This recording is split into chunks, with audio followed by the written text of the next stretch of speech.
Herzlich willkommen zum, ich muss noch mal kurz nachrechnen, mittlerweile 8.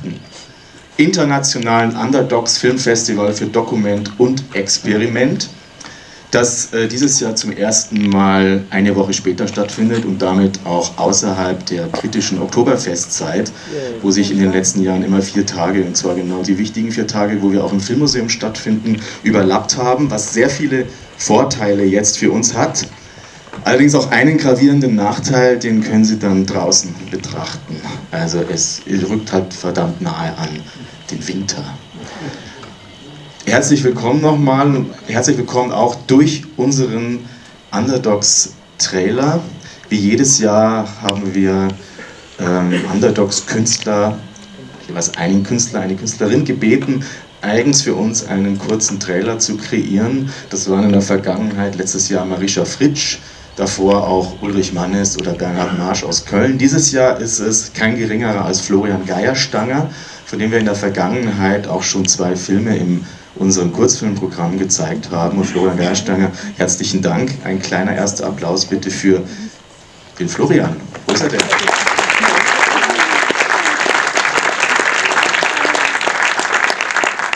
Der mittlerweile auch zum festen Bestandteil von Underdox zählt, also ein integres Underdox-Teammitglied ist und ganz wesentlich auch an der Positionenauswahl. Meine Kollegin Dunja Bilialas ergreift jetzt das Wort. Danke, Kollege Bernd Bremer. Wir haben dieses Jahr den Fokus zum ersten Mal gewagt, etwas stärker auf das Experimentelle zu legen. Also Dokument und Experiment.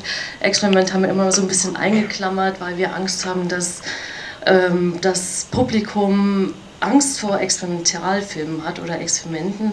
Aber ich glaube, wir können es jetzt mal wagen. Wir haben jetzt Sie alle lang genug an außergewöhnliche Filme gewöhnt. Und es ist ja auch so, dass die Dokumentarfilme immer etwas Experimentelles bei uns auch haben. Aber wir haben aufgrund des Schwerpunktes eine kleine Reihe kreiert, die Night Trips. Wir zeigen von Montag bis Mittwoch jeden Abend im Werkstattkino, jede Nacht im Werkstattkino experimentelle Programme. Unter anderem eben mit unserem diesjährigen Artist in Focus, dem Japaner Makino Takashi, der gerade angesagt ist in Europa und schon große Retrospektiven hatte in Rotterdam, und er wird bei uns zu Gast sein. Wir haben ein weiteres Schwerpunktthema dieses Jahr, das ist Jugoslawien. Jugoslawien, da könnten Sie sich jetzt irgendwie so ausgerechnet Jugoslawien, das hat 2 ganz konkrete Gründe. Zum einen feiern wir dieses Jahr 50 Jahre Schwarze Welle. Schwarze Welle war eine filmische Bewegung Jugoslawiens, die in den 60er und 70er Jahren ganz aktiv war und den Umbruch quasi oder den Aufbruch von dem alten sozialistischen System begonnen hat.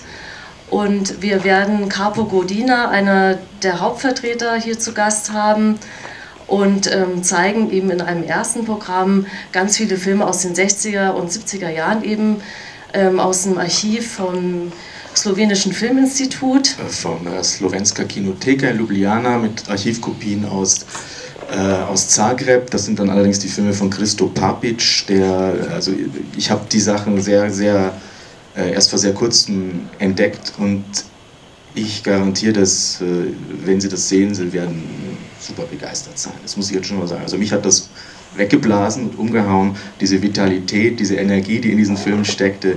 Das Programm dauert ungefähr 2 Stunden. Capo ist da, ein begnadeter Redner und Diskutierer, ein sehr vitaler Mensch, der gerade 70 geworden ist. Also das wird sicher ein sehr denkwürdiger Abend für jeden, der hier sich aufmacht, das Programm zu sehen. Es lohnt sich auf jeden Fall. Und da es ja mit Jugoslawien dann noch weiterging, haben wir ein aktuelles Programm noch in dem Schwerpunktthema mit, Zusammenhalt und Zerfall, von 2 Künstlerinnen, Marta Popivoda, die in der Plattform 3 hier in München schon mal einen Vortrag gehalten hat. Und jetzt ist der Film zu ihrem Kunstprojekt zu sehen, ein wahnsinnig tolles Found-Footage, Meisterwerk, wo sie quasi die jugoslawische Geschichte nochmal anhand von Fernsehbildern und Propagandamaterial durchschreitet. Also auch unbedingt ein absoluter heißer Tipp aus der Underdox-Crew. Wir haben Gäste, Martha Poppy-Woller wird auch hier sein. Und wir können dieses Jahr ohne Übertreibung sagen, die Welt ist Gast bei Underdogs. Wir haben Gäste aus Großbritannien, aus den Philippinen, aus Frankreich, aus Spanien, Kroatien, gar nicht mal alles drauf. Slowenien, Japan und Indien. Und gerade auch unseren indischen Gast sollten Sie nicht verpassen. Das ist quasi unser Abschlussfilm From Gulf to Gulf to Gulf am Mittwoch um 20:30 Uhr im Werkstattkino. China wird hier sein. Glückliche Umstände haben es gewollt, dass sie gerade in London ist. Deswegen kann sogar Underdogs sich leisten, einen Gast aus Indien hier zu haben. Leisten ist natürlich das Stichwort, was mich jetzt auf ganz viele Danksagungen bringt. Wir danken natürlich unserer finanziellen Unterstützung durch das Kulturreferat der Stadt München und der Filmstadt München, namentlich Christoph Schwarz und Ulla Wessler. Es ist trotz allem natürlich ein wahnsinnig kleines Budget und wir müssen immer viel verhandeln und leider E-Mails schreiben, aber trotzdem irgendwie gelingt es uns, das hier zu stemmen. Übrigens ein Programm dieses Jahr mit der Rekordzahl von 74 Filmen.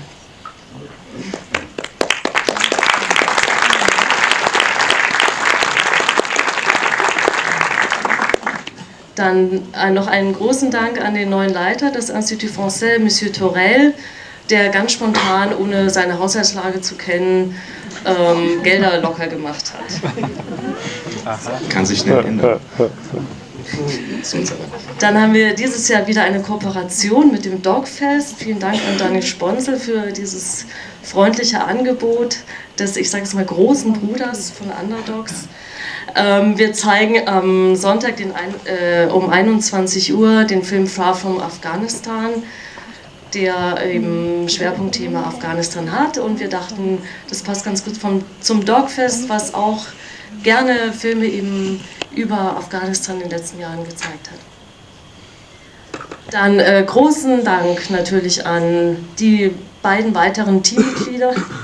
Florian Geierstanger, vielen Dank nochmal für die Filmauswahl und vor allen Dingen für den anregenden Dialog, den wir immer mit dir haben. Du hast vieles angestoßen und auch vieles gerettet natürlich. Und einen wunderbaren Katalog geschaffen, der draußen ausliegt und den Sie einfach mitnehmen können.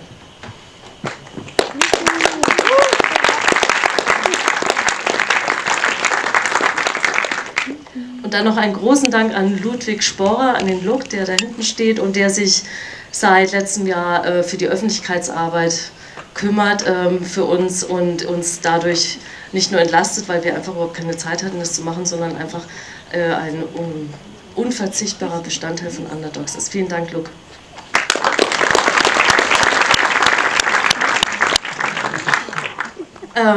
Letzte Danksagungen gehen an das Menschenrechtsfilmfestival in Nürnberg. Es gibt ja seit einiger Zeit die Idee, so eine bayerische Plattform für Festivals zu schaffen und es hat sich jetzt schon ein erster Kontakt aufgemacht mit Andrea Kuhn und die haben es ermöglicht, dass wir dieses Jahr eben einen philippinischen Gast haben werden, Moira Lang, Produzentin von Love Diaz, Norte, The End of History, der soeben den großen Preis in Nürnberg gewonnen hat. Und Moira Lang wird morgen zur Vorstellung hier sein. Und ich finde es ganz toll, wenn Festivals zusammenarbeiten und sich gegenseitig Gäste zuschieben können. Dann kommen wir jetzt zum heutigen Film. Ja, ganz kurz möchte ich auch noch Dank sagen, ganz kurz noch, den Teams, die hier arbeiten im Filmmuseum und dem Werkstattkino natürlich und den einigen Filmpaten, die nicht genannt werden möchten, auf die wir aber immer noch angewiesen sind, weil unser Budget natürlich nach wie vor recht schmal ist im Vergleich zu anderen Festivals wie Kino der Kunst zum Beispiel, was uns aber nicht klein kriegen wird.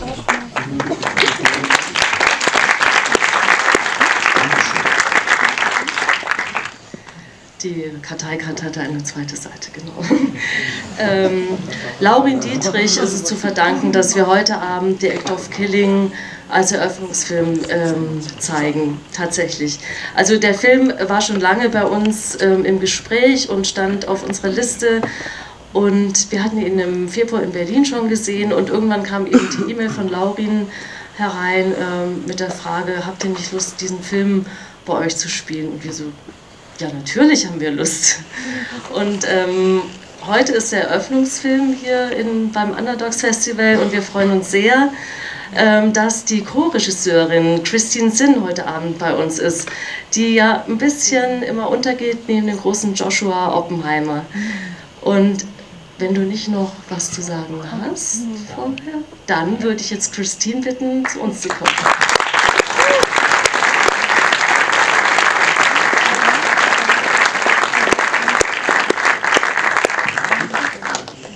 Hallo.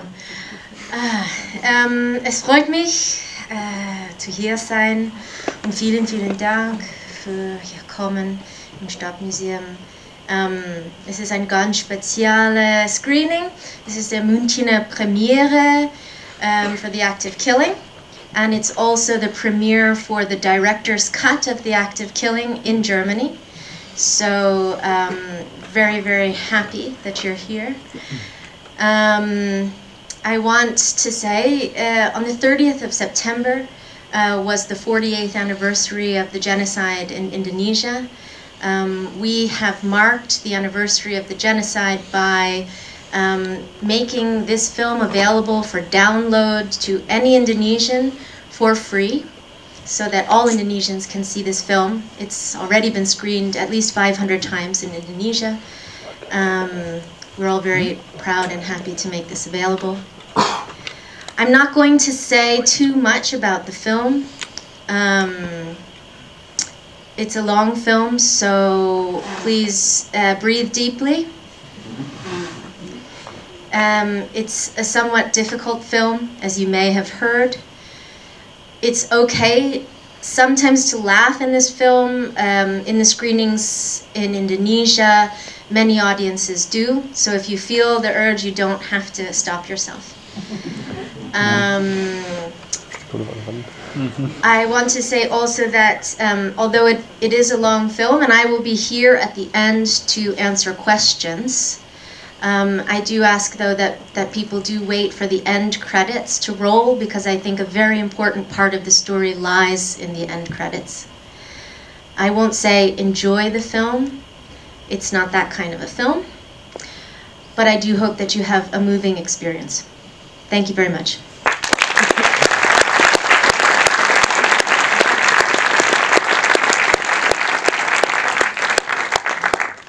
Christine Cynn wird nach der Vorstellung hier sein und ein Q&A machen, das dann auf Englisch stattfinden sollte. Und da der Film ja sehr lang ist und dann noch ein Q&A, dann haben wir alle ganz schrecklichen Hunger und bewegen uns alle ins Stadtcafé, wo ein kleiner Empfang vorbereitet ist, wie immer mit selbstgebackener Quiche. Wir haben mit so vielen Leuten gar nicht gerechnet. Ich habe aber extra viel gebacken. Du musst doch mal einfahren. Also dann einen schönen Abend. Enjoy the screening.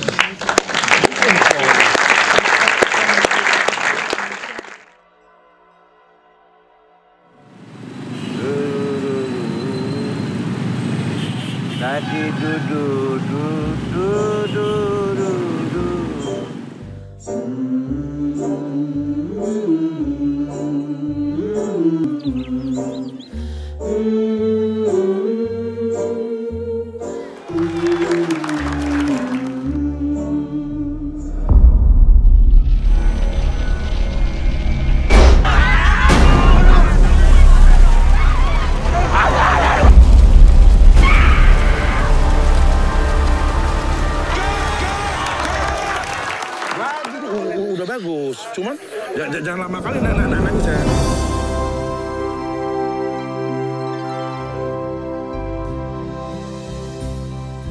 Born free as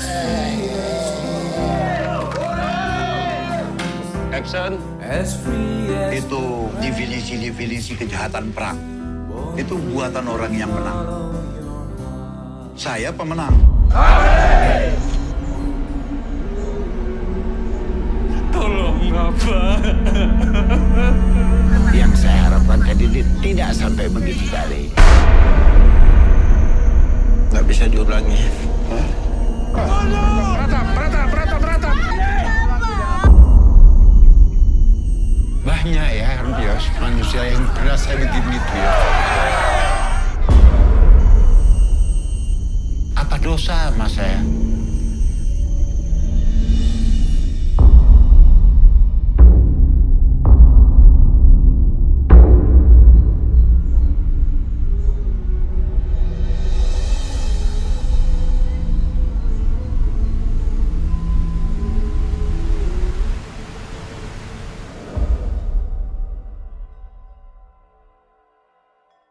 Get the idea of this project? The project developed very organically. Josh and I have been working in Indonesia since 2001. We made a film called The Globalization Tapes, which dealt with globalization in the plantation regions and with a union that was just getting started. But everyone was scared to join the union because of the killings in 1965. So we ran straight into that, and we also met the first perpetrator during that film. It was a commissioned film, but afterwards we went back independently to keep researching. Josh especially was interested in meeting more and more perpetrators, because each person will introduce you to maybe 2 or 3 more. Anwar was in fact the 41st perpetrator that was met. So there was quite a lot of research that had been done even before 2005, and it was a 7-year process to make the film. We had been working also for quite some time to make documentaries that document the imagination, so that go beyond the conventional use of interview or even reenactment.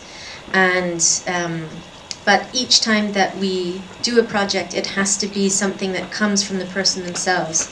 So the idea for them reenacting in cinema genres, for instance, and wanting to be in fiction, came when we realized that how influenced they were by cinema, and how much particularly Anwar desired to be in cinema, not only at the time that we met him, but also at the time of the killings.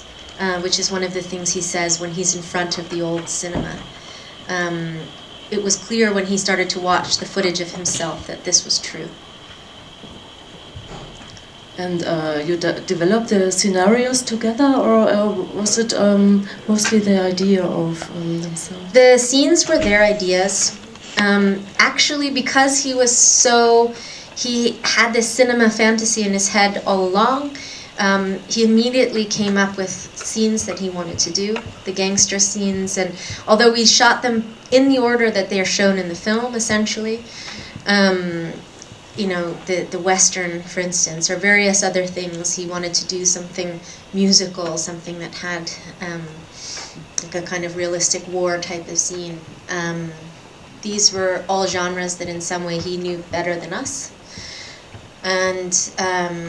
And they also directed themselves. What we really did was create a frame, and we said, okay, this is a frame in which you can work, but the idea that we have is that it's important to give people the most freedom that they can have. Most of the time we see making of scenes, so you deal very consciously with the effect of possibly illusion and identification. Yes, perhaps you could comment on it. Very much the idea of the film is the space between how we imagine ourselves and how other people really see us. There's a wonderful photographer, Diane Arbus, who also does really interesting photos, and she said that her photographs are also in this space between how people imagine that they are seen and how they are seen. And ultimately, in the film, what we also wanted to deal with was how people see themselves. And I think the shift in the film is not so much, for Anwar, is not really a shift where he realizes, for instance, what his victims felt. I think it was him allowing himself to know that he had known from the very beginning how his victims felt, and that he had been torn from the beginning by understanding both what they felt and both what he wanted to feel. And that in this way, you know, a lot of people comment on this idea that he changes. And indeed he changes, but I think not in a simplistic way. Are there questions from the audience so far? Yes, please. Yeah. Just one question.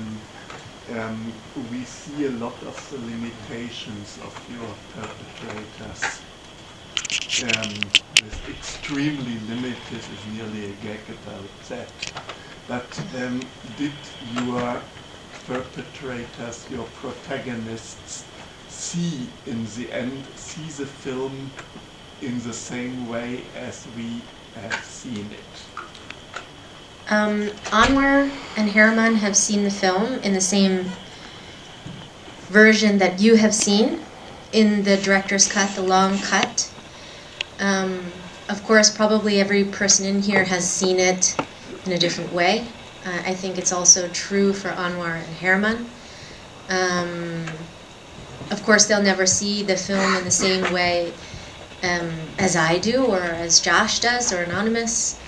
And what I can say is that when Anwar saw the film, he was very moved by it.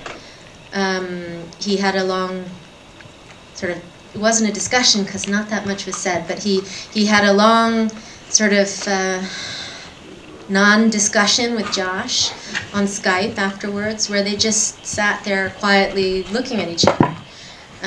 Because it was, you know, theirs was not a friendship, but it was a very intimate relationship. And Anwar could have said he was betrayed by Josh and by us, the team making the film, but he's never said that. And he's essentially stood by the film, even though I think it was an incredibly difficult thing for him to watch. And the whole 5-year process of filming was in fact, you know, on some level he clearly did things he wanted, and then, but then he went to other places, so I would say it was difficult for him to film.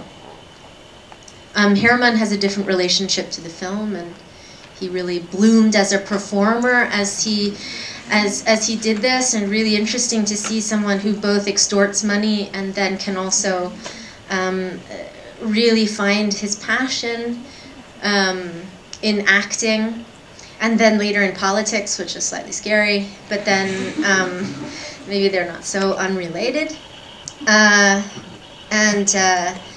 His response to the film was much more positive because he looked at it as a performance and as a string of memories of his performances. And he also has never, he basically, you know, very much supports the film and will defend it against critics. Still, I mean, the answer time of shooting the scenes, did they think they were doing a completely fiction film, or did you talk to them about, like you said also before, about the space between? They never thought they were making their own fiction film. There is a lot of playfulness in the way that they did the production. And there's a lot of fantasy and fantasizing, not only about the kind of characters they were playing, but also about being a film star. And they allowed themselves this fantasy, but it was in fact something that we were only ever making one documentary film. And if you think about it, these scenes as a fiction would never play together. They actually repeat the same killings over and over in different styles, and basically, so these were never meant to be in a different film. Although I understand that it's easy to mix it up because they play with the idea that this is their film and their film is clearly a fiction film. But in fact, they knew all along that there was only ever one film.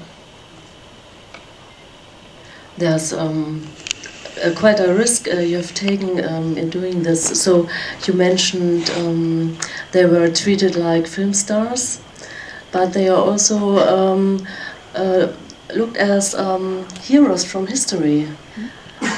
So perhaps you can explain a little bit the TV talk show we see in the film.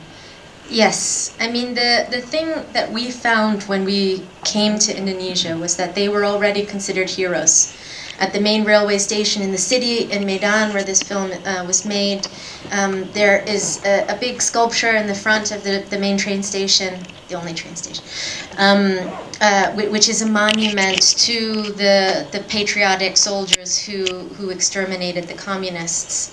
There are similar statues in Jakarta and elsewhere. School children go on trips to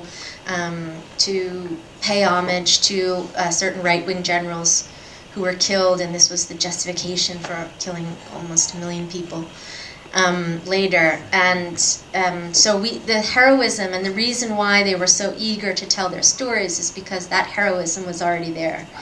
The element that was added was this idea that they're going to make a film about themselves. And it was, the talk show was interesting because it was this moment where they really ran away with the idea that they are film stars, because they were invited to do, first it was a radio show, and then the person on the radio show talked to someone on the, this is actually the state television, not the national, but the local, so it's like Bayan television.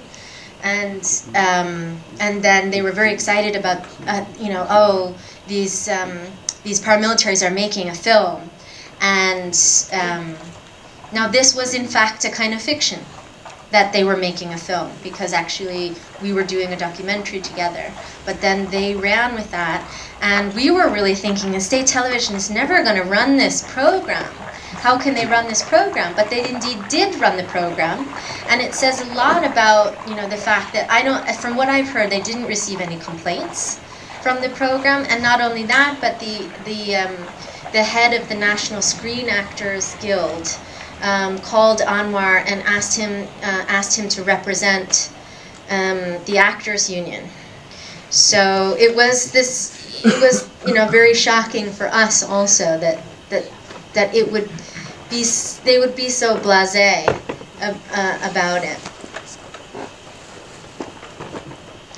How was the reaction then when you showed the film in Indonesia? The reaction, we haven't distributed the film officially in Indonesia, although we have the download.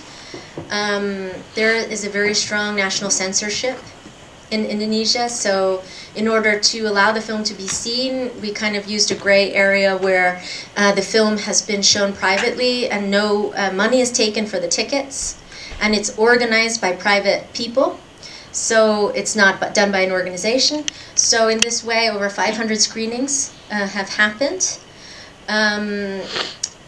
Many quite important writers have written critical essays about the film,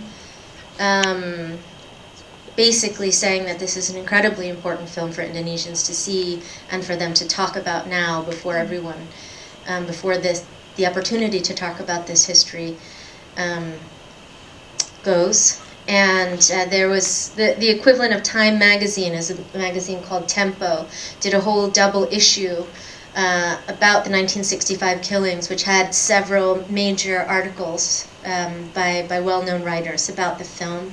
So the press came out very much in favor of the film, the national press, and I think this was really helpful in keeping our staff safe, and also in allowing the film to be seen. And we've been in this gray area, and I think that if we had wanted to talk about something like Papua New Guinea or East Timor, something that was happening now between the military and the people, it would have been very different. But I also think that because it happened 48 years ago, it's possible to talk about, and I think very fortunate.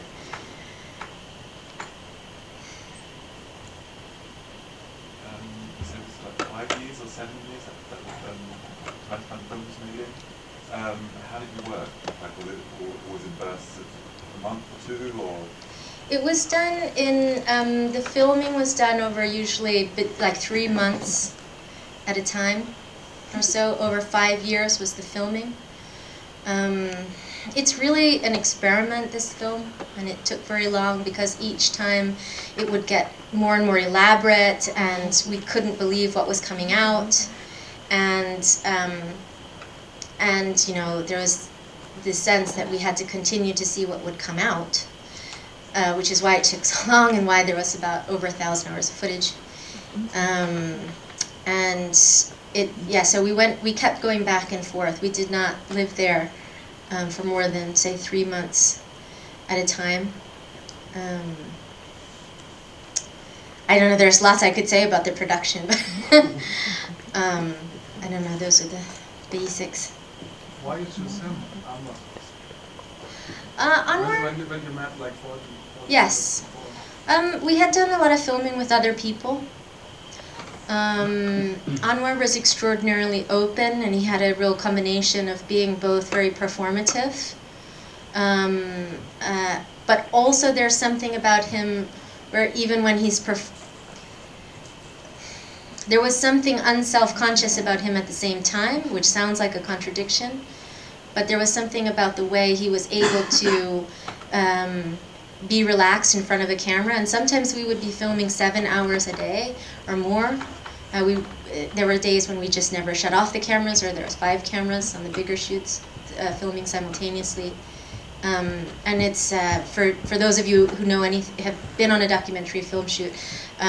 There's very different ways in which people relate to cameras. Herman had his way of relating to the camera. Anwar had his way.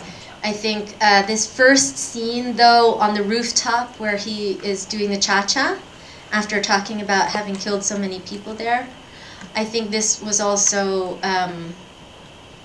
this was really disturbing, and definitely after this, which was very early with the filming with him, we could see right away that this was extraordinary, that we'd met a lot of other people, but that the level of pathos that was happening there was just extreme.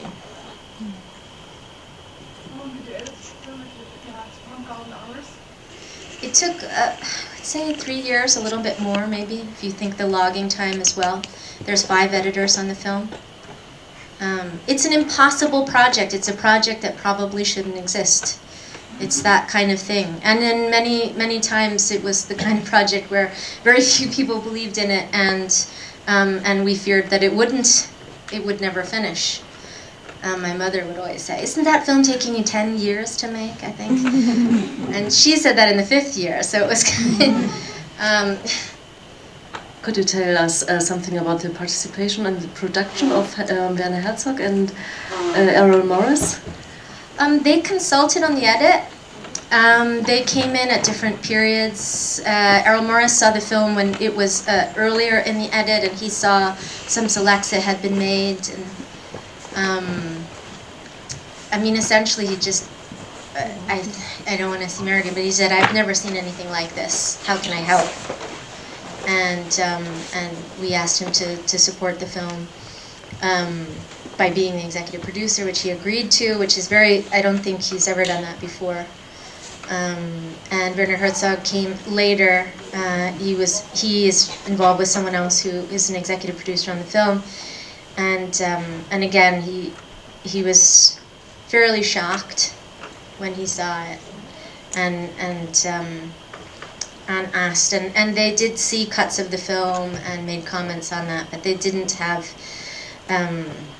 they weren't really creative partners on the project, although we are inspired by their films, obviously. There must have been a point where you realized that the process of making a film opened something, opened some sort of crack in the wall. Did you make a decision on how far you were willing to go? Because I mean, there must have been a point where would have been a possibility that you kind of dropped down eventually, or they had a heart attack or suicide or whatever. This is something that we thought about, and I thought he was breaking down several times in the film, in the production. It wasn't, we didn't have an explicit line. I spoke a little bit with some friends of mine who are psychotherapists.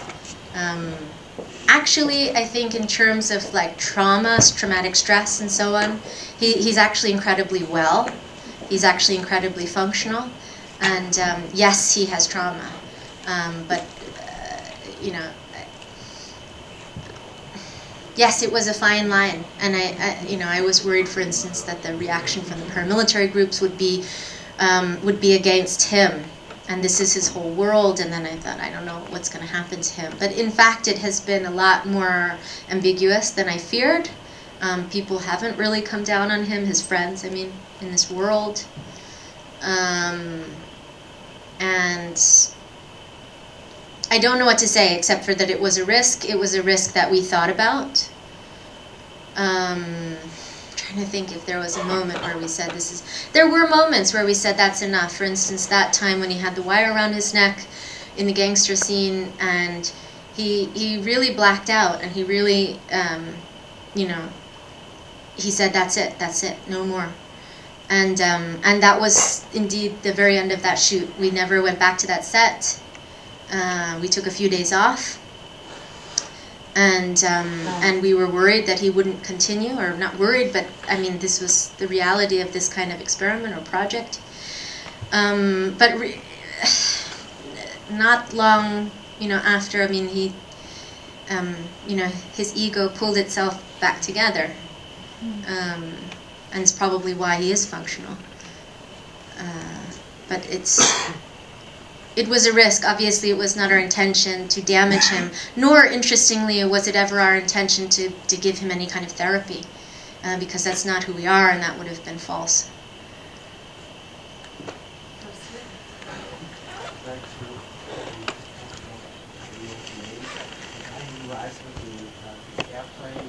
Adi Zulkadri. It seemed to me that at the beginning that he was capable of reflecting in a way that we would do, and then I was very, you know, irritated at the route that he did. Was that for dramaturgy reasons, you know, went the other way around? No, that's really how it was. We were also very interested in him in the beginning, because he was the first one to say that the government should make an apology. He was the first one who was saying that the victims' children should not have been persecuted, because even the children of victims were not allowed to join the civil service or have higher education and various other things, get married, some of them.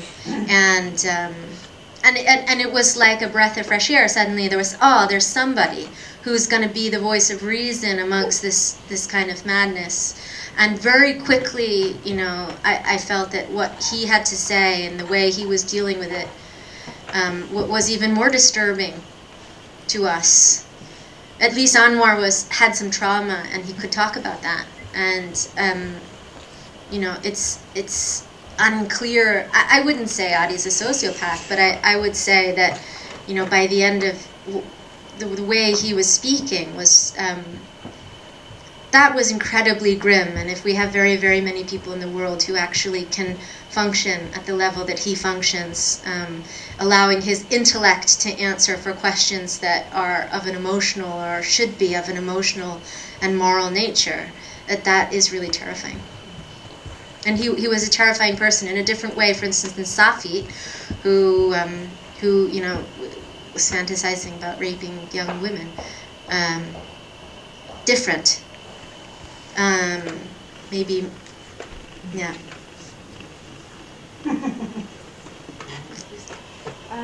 I wanted to ask you another thing about the scene where Anwar is being strangled, and so this is very particular because he's being a victim there. So I was wondering, did he come up with this scene himself because he wanted to experience it, or how did it come? Anwar, this is not actually the first time Anwar played the victim. The reason... It's interesting because after working with so many perpetrators, you find that they are somehow attracted to playing the victims or to relating to the victims, because they've actually firsthand seen them, especially when you kill people in this way, which is very physical and face-to-face. And the reason he has the wire around his neck in the scene where he does the cha-cha on the roof is because he had played the victim. And he was always critical of the way that the other friends would play the victim, saying that's not really how they were, and so on. So he wanted to do that. And you know, it's really strange, it didn't end up in the film, but when he is having the makeup put on, the blood and the scars, which was for me very ironic and terrible, because these are the kinds of wounds that he actually inflicted on people. But he was actually in a very jokey, macabre mood and was telling jokes about it.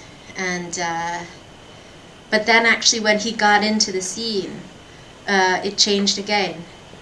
And so it was really for us a discovery. Every time the camera's rolling, I couldn't predict what was going to happen. I actually didn't think he was going to respond emotionally so much to playing the victim in that sense, because we'd been filming a lot with him already. So. Yes, please. You told us that these perpetrators are regarded as heroes. You told us about the impact of the film on the press.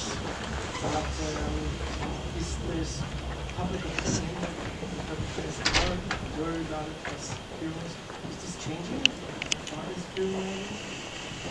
So how do the grassroots, the basic people, regard the perpetrators now?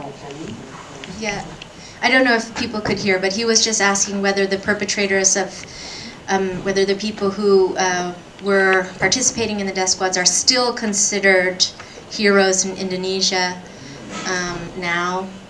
I think for a certain generation, for maybe a few generations, the older generations, I think, maybe yes. I think it's very hard to shift something that you've been told ever since you were a child. I think that the film has been affecting people, though, and I think that the impact in Indonesia, we've been getting responses from younger viewers who are saying that it's catalyzed them to question their own families, about their family history. How are we involved? What happened? You never talked about this. And you get stories of people who find out that people in their family had been killed or nearly killed, people who had found out that they had killers in their family, or even both. You know, you have a cousin who was killed, and then an uncle who actually was one of the people who turned him in to the death squad. And so these stories are coming out. I don't know. I mean, I don't really trust the ways in which you can actually understand the opinions of, 200 million people, or I think it's quite difficult. I think there are changes. There are places where the film has been screened where both right-wing people who would have been involved in groups that were like the paramilitary group featured in the film were involved in the killings, but also victims and also activists, human rights activists, in the same screening. And then after that, and a lot of these screenings would happen deliberately in villages where there were known to be mass graves, but where the people whose family members were suspected to be in those graves were too scared to ever go there to honor their dead, and that after these screenings it was actually possible for people to go. And that feels like, that's not a revolution, but it's a shift in attitude, because people are not as afraid. And that's, I think for me, probably one of the most satisfying things about the film. Okay, just last one question, yeah? Do you know something about the life of Anwar?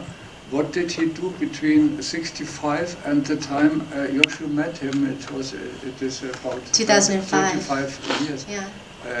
What was his everyday life like?